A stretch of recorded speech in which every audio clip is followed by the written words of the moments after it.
Do you like my middle part? Yeah. It's very 2026 of you to not have a side part. I'm gonna change it back. Hey, what's up, you guys? It's JC Bender. I'm Cheyenne. And I'm Sierra. And welcome back to this week's video. Camp Rock 3 came out. What? Camp Rock. That was so bad.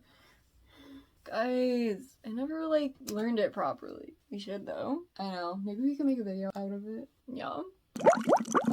Before we even get into it, you know what this is. This is our review. This is not gonna be spoiler-free. I honestly find it hard to make spoiler-free reviews because then the video would be 2 seconds long and I wouldn't get to talk about all the things that I wanted to talk about. Yeah, especially because if there's something I liked or didn't like, I want to give an example so it makes sense to you guys. I don't like being general. I like getting deep into things and going into specifics, and I can't do that if it's spoiler-free. So, if you don't want spoilers, don't watch this video right now. Come back And watch it after you've seen the movie if you want to still know our opinions afterwards. But honestly, let's just get right into it. Yeah, let's go. I have the notes on my phone just in case you see us looking down at any point of what we wrote down after we watched the movie. Okay, so overall thoughts of the film. I think it's actually a decent continuation of the series. I think that it's really cool to see what Camp Rock would be like today since, let's be honest, it was very 2008. Yeah. It was very 2008 camp. I think that's why one of my favorite parts of the movie, actually, is just getting to see the camp in 2026. You know what I mean? I think it was just a thing where at the time, obviously, when I was a kid, I could relate to that Camp Rock, right? However, they were teenagers. And am I a teenager? No. However, I wasn't a teenager that long ago. And now it's kind of cool because I just, I felt like I related to this group of people and the energy going on in this movie, because that's what it would be like if I went to Camp Rock. Yeah. That would have been my Camp Rock experience. Yeah, because we're 20. So we really were recently 20. We just turned 20 a couple weeks ago. So I felt myself kind of relating to the way that these kids were in this movie because I was a teenager basically yesterday. Yeah, well, I think it's also a thing where Malachi Barton is pretty close to our age. Yeah, anyway. He's 19 years old. And it's just a thing where even though I graduated high school when I was 17, so it's been some time, and I think that even though the kids in this are high school age, I can still obviously relate to it. You know what I mean? This movie just made me want to go to camp. Because I feel like for a couple of years there, I didn't want to go to Camp Rock, and as a camper, you know what I mean? I'll be oh, I guess I'm a counselor, because the older version of the camp that felt like my childhood. Yeah, it felt like who you were when you watched it for the first time when you were a kid. But this is me now. This is young Gen Z Camp Rock. But now I really just want to go to camp. And especially I'm learning music theory right now, so I really want to go to camp. Take some of their classes. I don't think this will be a movie for everyone. A lot of people are already complaining about it just from seeing the advertisements with Play My Music. Which we'll get into that a little bit later. It was mainly millennials that were saying that they didn't like it. From what we saw, anyway. Yeah. I saw a bunch of different people say that they didn't like it. I'm not saying that it's all just millennials or something. However, I think it's a thing where if you aren't a Disney Channel fan. Now, I'm not saying that some Disney Channel fans didn't like it, but I'm saying in general. I think if you're not overall a Disney Channel fan and you just watched the movie because that was on at the time when you were younger, you're probably not gonna like this. Yeah, if you're because it's not similar enough. Whereas, I'm a Disney Channel fan overall. I still watch Disney Channel. Because we have an interest in it. I still watch the things that Disney Channel puts out. When Zombies 4 came out, I was watching that. And so, like, we're familiar with all the newer actors and what this new age of Disney Channel is like. Whereas, like, if you're not used to that, then you probably just don't like new Disney Channel. It's not like, oh, yeah, I just hate Camp Rock 3. Like, you probably don't like the new Disney Channel as a whole. So, and I guess the thing is, like, yes, it is a continuation of an older series, but, you know, not that they did have, like, obviously nostalgic bits for the older audience. However, the movie isn't really for them. Like, yes, it is, like, for Camp Rock fans, if that makes sense, but it's also just to expose Camp Rock to a younger audience, aka Gen Alpha. When I was watching it, like, as a person that grew up with Camp Rock being on TV because of my age, I don't feel like the film was necessarily made for me as a Camp Rock fan, necessarily. I don't think that necessarily takes away, though, because it's like, we're in 2026. Like, it's been so long since the other movies. Like, of course it's gonna be different. Yeah. And I also think you probably won't like the film if you don't like Camp Rock 2. Because I know that there are a lot of people that are diehard. I love the first Camp Rock, but not the second one, because the second one basically changed the series forever, because the second one was a musical and the first one wasn't. I think a lot of people actually forget that fact, that the first Camp Rock was not a musical. There was songs in the movie, like they were performing songs, but they didn't randomly break out into song about what they were feeling. Yeah. Necessarily, like in a big musical number, that only the second one like is like that. The first movie is just performances. Yeah, and Camp Rock 3 is more similar to Camp Rock 2 in that way. Yeah, it follows the Camp Rock 2 formula. Because besides Final Jam, isn't everything just randomly breaking out in a song? Yeah. So let's go more in depth about things that we liked about it. The number one thing, as soon as the movie started playing, I said, they better have this damn trumpet soda dispenser in this movie. That was the most important thing to me, because I love it. It's so campy. It's just so Camp Rock. We're going into this cafeteria. It doesn't quite look like the old cafeteria, so you better have this damn soda dispenser. And they did. And so they already checked off my main box. But as for actual things, like, about the movie... Sorry, that was just the most important No, I get it. Like, I agree. It wouldn't have felt right. Like, they have to Like, I kept talking about it until it came on screen. Yeah.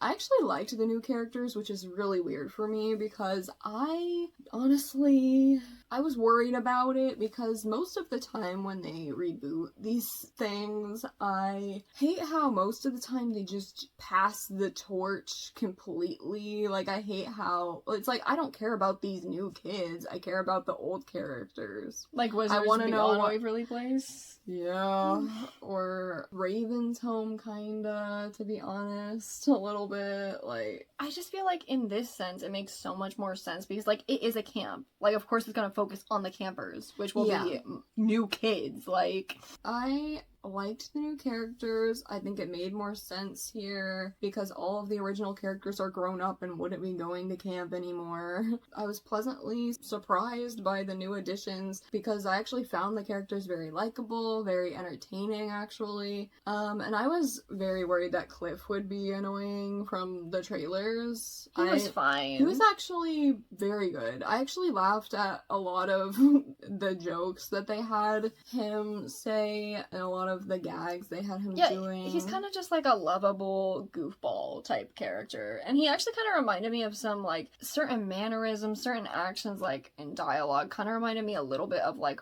you know, like, again, that specific type of character we would get in, like, older Disney Channel, and I remember during the movie, I was like, he's in the wrong generation. Yeah. That kind of stuff just comes off so different now a little bit, just because of the way things are filmed, and so I was kind of concerned, but it ended up being okay. Yeah, because I feel like new movies are so silent. There's a lack of music and sound effects in the background. Yeah. When things happen. So it doesn't come off the same. It comes off like they're trying to be too real. Yeah, sometimes. But this actually, it worked well. To further that, I really think that I liked the interactions and dialogue between the characters in this film, because for some reason it was so oddly natural to me. And that's a weird thing for me to say, like, when you compare it to other Disney Channel projects, because Disney Channel is cheesy, you know? It's very... It's not necessarily realistic, but I found something about it to be realistic. With the exception of the character Madison, the antagonist, because everything her character was saying was supposed to be fake because she's just like this influencer. Oh god. As soon as she showed up to the camp, and like I heard something about, oh, like, yeah, let's record this. Like I was like, oh my god, this would happen. This would happen if Camp Rock opened. Because, you know, people can cringe and say, oh, I hate all this internet stuff. And I usually hate it too. But something about, they were really using internet slang, like this very clean girl. It was it was real. It was real. And she said things like, when she was doing bad stuff to other people, she was like, I'm just getting people out of my life for my healing journey. And I was like, I know a girl like this. But, as far as, like, again, the interactions between characters, why the hell do these kids have so much chemistry? It's insane. This is not, like, an old Disney Channel where it's like, okay, friends, then we hint at lovers, like, you know what I mean? It's very much, like, these characters are just, like, kind of instantly attracted to each other. And it's kind of weird, like, the flirting. I'm, like, so weirded out by this. Like, it felt, like, real to me. Yeah, and it didn't feel scripted. Like, it felt like a real thing that somebody would say. And I don't normally feel that way about these DComs, but when Fletch was, like, being like, those eyes are dangerous, like, to Sage, I was like, this is not something I would normally hear on Disney Channel. Like, why did that feel so natural to me? Like that's how people talk right now. Like, that's how people flirt. And I was like, oh my god, this is insane. And honestly, I think because of how much people are obsessed with ships and stuff like that, I feel like that all these kids are just flirting with each other, like, the whole movie. I especially liked the interactions between Desi and Callie in the movie, because I don't know, something about it was really good. Yeah, I think it's funny, and I also think it's a little bit realistic, like how, you know, like how kids are now, it's like, it's kind of a thing where I could totally see it being a thing where just all these kids now just kind of, like, randomly flirt with each other, and it never goes anywhere. Yeah, situationships. Like, that's how these kids are. Gen Z they are the kings, queens, and royalty of situationships. So yeah, I think that makes sense. We technically didn't get any couple out of the movie. Yeah, but that's fine. They're kids. Yeah. You know? And let me just say, Liamani, she's such a good singer. I knew her from Descendants. She was Pink, but I didn't actually really get to watch that movie yet. I'm still trying to get caught up on Descendants, but I did hear some of the songs, and she was in that, but she was a side character in that, you know, like, in this she really got to shine. I feel like she was the perfect protagonist, you know, like, she was, like, the perfect casting for our new Camp Rock protagonist. Yeah. And I also liked Malachi Barton, of course, you know, I liked him in Zombies 4, so I didn't expect things to change with this movie. And of course, it was great to see old characters again. You know, Connect 3 is still trying to connect. In 2026, it's still not working. And we like that although the movie is primarily about Connect 3, ultimately the choice to pick, now here's a spoiler, okay?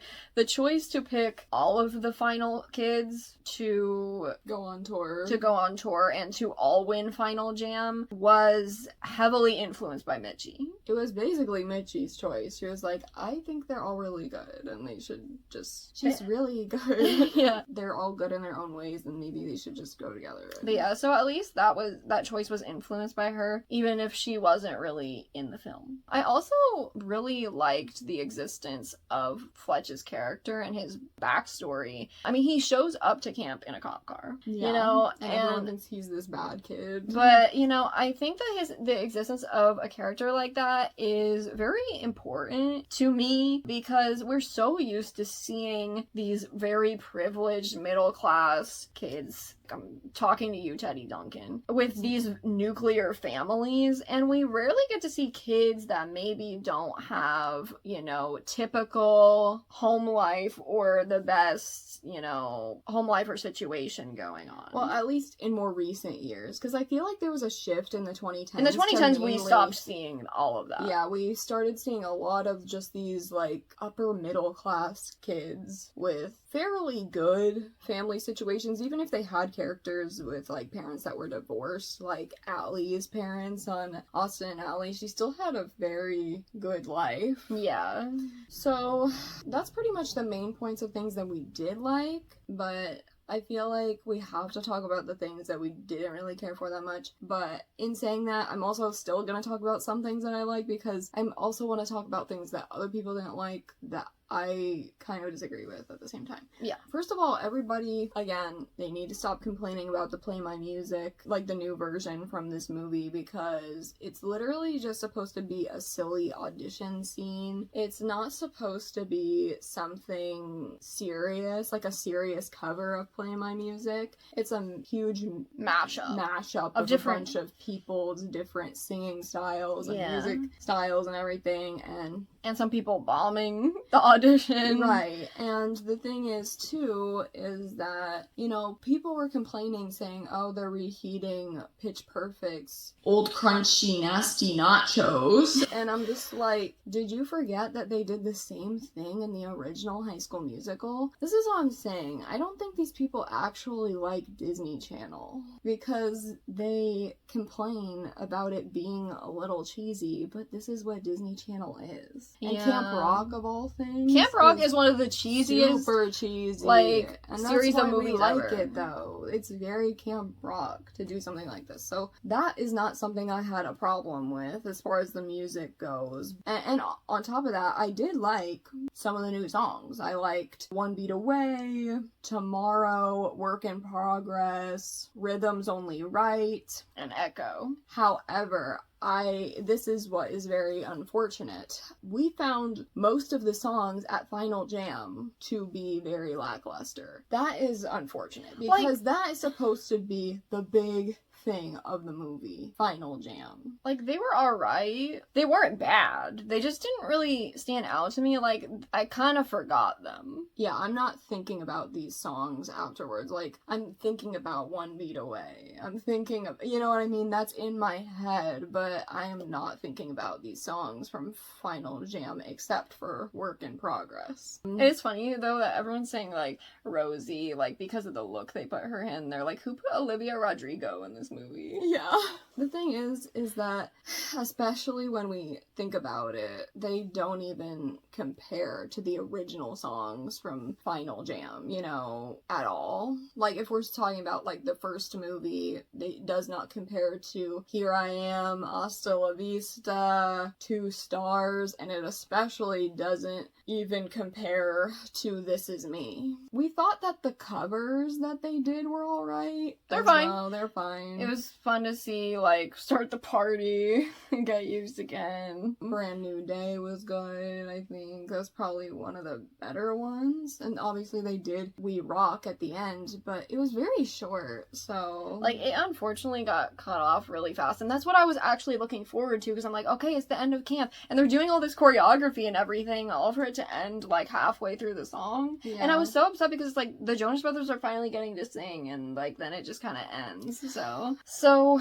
here's the thing. I think this movie has two major flaws. One of them being that it feels like there's missing moments or scenes. And the second thing being there's a lack of conflict in the film. So first, let me touch on the missing scenes. So what I mean by missing scenes is that in the movie, they did not effectively utilize things that they even brought into the movie or their own source material. now. For example, Sage finds Mitchie's songbook at the camp, and they act like it's this like big moment. Like she finds it under the floorboards, and it's like, you know. And because of that, I assumed from the trailers, like when I saw it, I was like, oh my gosh, this is gonna be so good. Like, and I thought that the main character Sage was gonna have a big connection to the book, and that these songs were gonna inspire her to and guide her. It's like Mitchie was almost guiding her to write her own music, and that she would feel this like connection to Mitchie even though she's not at the camp. And that did not happen at all. It was pointless.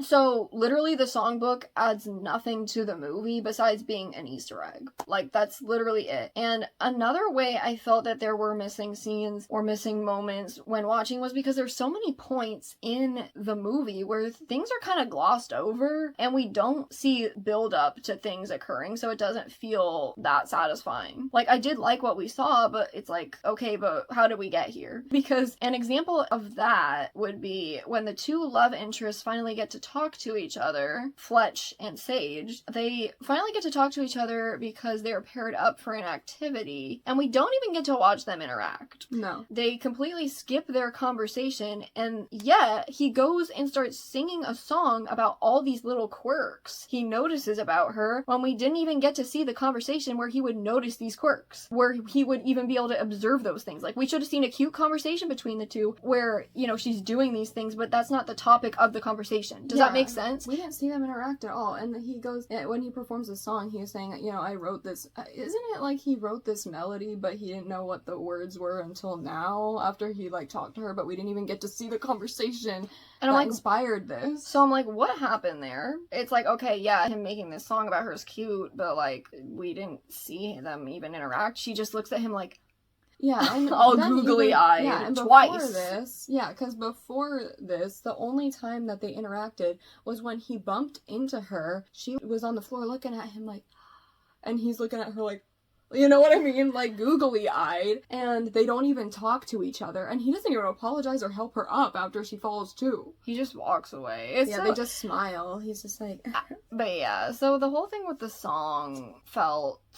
like, that whole part felt off because we're supposed to be building moments between these two because they're trying to build a romance. And yet we're missing some of the most important parts. They did have a good scene, like, together later on in the movie talking about, you know, his life and just, you know what I mean? They had a really deep conversation later and that was good, but... it's like, how did we get here? How did we get here? Because why do you guys like each other other than the fact that you just think each other are attractive? I think it just does not compare to Shane and Mitchie in the first film, how they got along and started to become friends and develop a relationship because of the fact that they both felt like they didn't fit in some sort of way, because Shane felt like people just use him for all the free stuff and whatever. And then obviously she was having trouble fitting in too, so then she lied and said that her mom was working at Hot Tunes China. Jinjayaji. Yeah, and so... even though he thought that that's why they were relating to each other, like, she still in herself felt like she could relate to him because they just both couldn't fit in properly. Yeah. So that was something that they had in common that kind of bonded them together, not just, we're both attractive people and we're at this music camp. Basically. So, moving on, another problem that the movie has is that there's no conflict. There really isn't even a conflict in this movie, which makes me feel like if you asked me what this movie was about, I'm not even sure I'd have an answer for you beyond just kids going to Camp Rock and bonding. And I guess the main character, Sage, trying to make up for leaving her brother and putting her dreams before anything else, but she doesn't really have to do much to do that. Yeah, so it's not really a big obstacle. And them competing for the spot at Final Jam and then for the Connect 3 thing, like, to go on tour with them, is not enough of a conflict. Yeah. To me, necessarily. Because that's just kind of the point of doing anything at the camp. Yeah, so that's kind of it. There's not really much going on here. And because of that, there's no real climax in the plot because there's no problem to solve. Yeah, because especially when you compare it to the original, it's like it was such a big thing when Mitchie got exposed that her mom for lying. Yeah, that her mom was the cook. And also, stop downplaying Connie, because she wasn't just a cook, she was a caterer. She had her own company. Like, why are we downplaying that? But that's another thing for another day. Basically, yeah, there's no problem to solve. So the whole movie, they're just doing camp challenges and becoming friends. And I guess the part that, you know, is supposed to raise a conflict and leave us in the most suspense in the movie is when the antagonist, Madison, uploads a video from camp trying to frame the main group for recording it and posting it because they're not supposed to be on their phones at the camp, but Fletch has his phone, so it makes matters worse. And this definitely could have raised the stakes, like, because, you know, he could get kicked out of the competition, but it gets resolved immediately.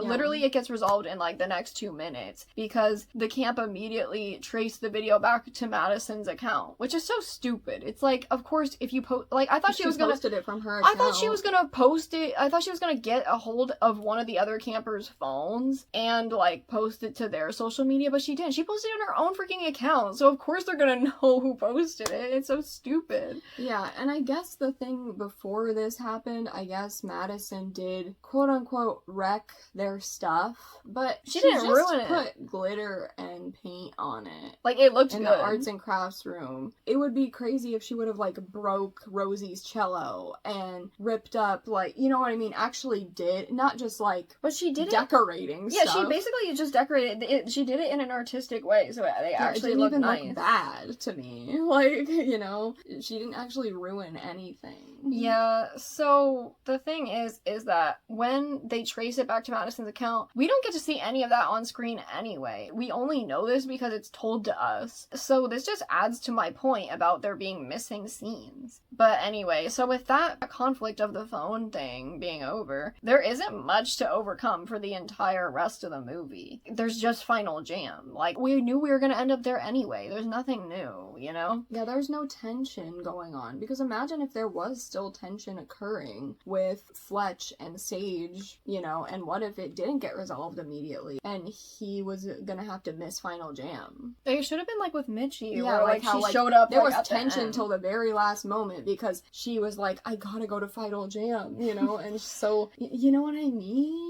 But I guess, you know, with that whole situation and with the movie overall, I'm glad they didn't redeem the antagonist. However, they didn't do much with her anyway. Yeah. So it makes me wonder if we even needed this conflict, since it didn't add anything to the plot, really. So that was all the things we didn't like. So now let's just get into our overall conclusion of the video and our final thoughts. And I guess what we would rate the movie. Yeah. I would give this movie a 7 out of 10. It's not perfect, but it's decent. It's a decent movie, and it's quite enjoyable, and I was pleasantly surprised. Yeah, if I had to rate my enjoyment, I don't know. I had a really good time watching this movie. Like, I could recognize that there were problems, but just because of the camp atmosphere, and I just because I loved the interactions between the characters, like, that's the thing. Because the plot wasn't very interesting, it kind of felt like I was just living for, like, I'm just waiting for the next character interaction. Yeah, I just love these characters. So, because of that, like, I would say that my viewing experience was a 9 out of 10. Yeah, I would agree with that. Because I was honestly having a really good time. If they decide to continue the Camp Rock franchise beyond this film, I wouldn't be mad about it. Especially if they continue following with these characters. You know, even after we finished the movie, we were like, you know what? Like, we wish there was more content with these characters. We wish that we knew what their lives were like after this. It would be cool, maybe even if they did like a little mini series about these characters, not even like another movie, but just if they, because I feel I don't think they should do another movie with these characters. That would be a lot, because how would they, obviously they wouldn't be able to do like a thing about them on tour with Connect 3. Yeah, because what I want to see is like, would the Jonas Brothers really do that? Yeah, like, and I guess my thing is like, what I want to see from these characters is outside of camp. And so again, when I say they should do like a little Disney Plus series, I don't mean that they should do a series of them on tour, because again, then like Sierra said, you'd have to get the Jonas Brothers on board to do this, which that's too much. Just have the characters after the tour try to find an identity, like for their band. Yeah, like maybe they form a band together, because if they're performing together, like headlining, being this opening act for Connect 3, then I feel like that leads to them becoming a musical group, all of them together at some point, right? And they're gonna have to figure out their band's identity, you know, and make music. And also, I think it's very important to point out that Shane and Mitchie are no longer together. And I guess it's fine, because I guess, like, in the original 2 films, their relationship did struggle to go beyond camp anyway. Yeah, like, I mean, when they came back in Camp Rock 2, they were like, oh, we didn't even see each other for basically a whole year almost. Why didn't he call her? Like, they didn't stay connected. And that's what was interesting about this film, was that the kids promised each other that it won't just be a summer thing, we will stay connected when this summer's over. But that didn't really happen in the original. They just like, it's like, we'll always have summer. And they kind of reiterated that in this. Like, Mitchie and Shane had a moment where they're like, see you next summer. Or like, same time next summer? Yeah, see you then. So it's like, what? They just have a fling at the camp. Yeah. However, I really hoped that they would have kept them together, because Disney Channel, with their reboots, they have a very bad habit of breaking up all of their couples just for the sake of realism, which I think is stupid, because, you know, why even make us care about these relationships in the first place if they don't really matter in the grand scheme of things? Like, why should we have cared about it back then if it doesn't really matter, because it's not realistic? And it's like, this is Disney Channel, why are we talking about realism? We're having shows about wizards. You can't keep people together. But in my mind, Shane and Mitchie, where they're at in life, you know, they're both on tour, they're both successful musicians, and they're not ready to settle down right now. That's what you tell yourself. Stop. This is important to me.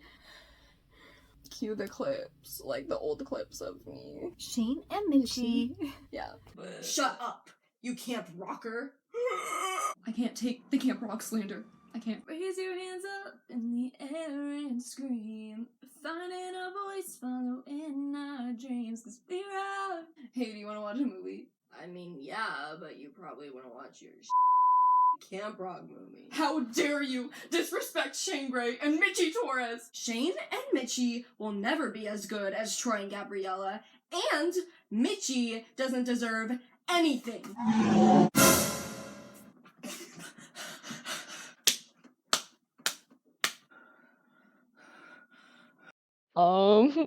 I just realized, like, after editing that and inserting those clips, how insane this is going to seem to the people that don't know what that video is.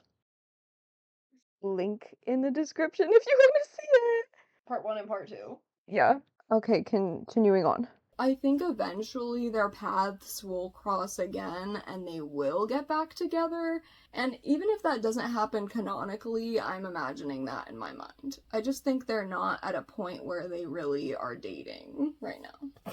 I think they're both single. I mean, I agree. And they're focused on their careers. Like, that's the thing. I think it'd be worse if they were actually dating other people. Like, just, if they're not gonna be together, just keep them single. Yeah, I mean, they're young. They're, like, in their early 30s. Like, it's not weird. It's not weird to be single ever. But I'm just saying that, like, you know what I mean? Like, I don't think that every person that's 30 has to be married and with children. Yeah, but they will find their way back to each other. Yeah, even if it's not canonically, that will be in my mind, and I will take that as fact for my mental health. My mental health. Just because I love Shane and Mitchie together. And that was our Camp Rock 3 review. We hope you enjoyed it. If you liked this, give it a big thumbs up and subscribe. Let us know your thoughts on the film. We want this to be a completely open discussion. No one's gonna be offended if you say that you hate it. Yeah, I don't care if you don't like this movie. Like, fire off in the comments. I want to hear your opinions. If you really disliked it, tell us why. I'm curious. If you really liked it, also tell us why. I'm curious. Don't feel like you have to shield your opinion, because we don't care. No. No matter what, whenever we make a video reviewing something or talking about our opinions on media, which is basically every video, because that's what we do on our channel. I am not offended when someone disagrees with me. Just keep it civil though in the comments. Like, even if you don't agree with somebody else, like, don't fight about it. And also, I'm not going to fight you about your opinion. Be respectful. You're allowed to have your own opinion, and I'm actually curious, especially if you disagree with me, why you disagree with me. And I think it's fun to debate and talk about these things. We also have a gaming channel.